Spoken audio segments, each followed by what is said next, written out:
Dug fur, I've ran through it. Still need to chop up all that, but that was my impromptu splitting block because I'm down at the shop. I don't have one here. So, there's a couple things I believe I'm going to change to the chunker. One of the things I've talked about with Wayne is opening it up so there's more of a window to get the piece in. You can see quite a couple times I would wait a revolution or two so I could get my timing right to set the next piece in if it was too big that I couldn't just slide it through. I'm also asking the chunker to do a lot more than what I built it for right now, because this wood in particular is like 12-15% moisture, so it's real dry, and that's why I'm ending up with a lot more slivers than chunks. But that's okay, because right now I'm just at the point of I need to get fuel made up, because I'm out right now. That's why I drove the Dodge today. I mean, I had enough that I made up last night. I could have drove the Toyota in, but I got some other work I want to do on it. I'll probably do this evening. One of the things I'm going to change on the chunker, on the motor mount, I need to do more about keeping the motor stable. Because after, let's see, it's been 2 hours of chunking right now, plus my time yesterday on it for about an hour. My little motor mount bolts, tack bolts were not enough, they came loose. One of them's laying on the floor over there. But like I said, I got to get wood made up, so I was just running with it. One of the things I changed last night on the splitter, I took away the double one-sided bevel and I put it to a double two-sided bevel. It splits much nicer. Last night when I was using it, I had an issue where it was basically, take it easy, Lee. It was basically just punching through the wood and knocking a window out of it instead of actually splitting the pieces. So I changed that last night. That's working phenomenally better. I'm definitely going to open it up so I got more room to put it in. But also something I've noticed, I'll bring the camera over here, show you guys real quick what I mean.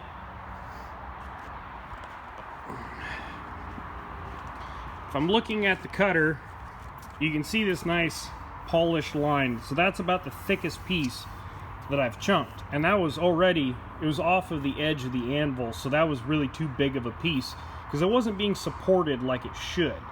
That's one of the reasons you saw I was going through even that 2x4 material. I was going ahead, splitting it down into 3 pieces and then running it through. Plus, because it's dry, it's harder to chunk. So that helped significantly, bringing it down to smaller pieces, splitting it down smaller. But like I said, you can see this polished line. I'm going to open this up significantly. And another thing that I've realized, granted it's pretty hard to spin the chunker when the belt's tight and everything, I've noticed looking at other people's chunkers, not only is this opening here wider so that you have more time to get your pieces in, also something I noticed a lot of people, instead of having this nice even corkscrew all the way around, it comes from the opening window, comes up kind of short and it almost hooks off. So it's not a nice steady line, it just, and one of the reasons I think that is, I don't know if anybody's realized it yet, but so with my chunker right now, as the piece is sitting here, all of the cutting force is almost a dead end side load. So if I've got a thick piece of material here, the chunker has an opportunity to start slowing down and losing momentum before it finishes out the cut, versus having that little hooked point. It starts the cut and then it has a bunch of downward pressure instead of all side load, and that puts a lot more load on the anvil here instead of here. Now granted, I'm braced up very well. You can see there's little bits of paint chipping off. This thing is flexing hard with that big huge side load. So I think when I open it up, I'm going to put a little bit of more of a hooked off portion here, and that will I think take away some of the aggressiveness of just slowing down the cutter as it's coming through, and also having that hook portion. All of my inertia from the flywheel, from the tire, from the gear reduction, from the weight of the wheel over here and the chunker, that's all going to be basically on a point load, where instead of just consistently pushing, it gets a chance to come through and just hammer on the piece without losing all the inertia that it's making. I think that's going to be beneficial. If not, I can always just build another cutter head that ends up more like this one. Not a huge deal. I did run into an issue last night. You can see right here, the cutter is still bending up quite a bit. And it's staying inside of the groove now, but it's working itself right here really hard. And I think that will be kind of negated if I have that hook. Because like I said, then it's not so much of just a heavy side load, it's more of a lopping load. And you can see I've actually got quite a bit of burrs hanging off of that edge. And this is actually just a little bit flattened right here. Probably from about right here, right about there, right where it fully encloses into the gap that it rides in. So that's one thing I will be changing. I'll probably do a short video on that.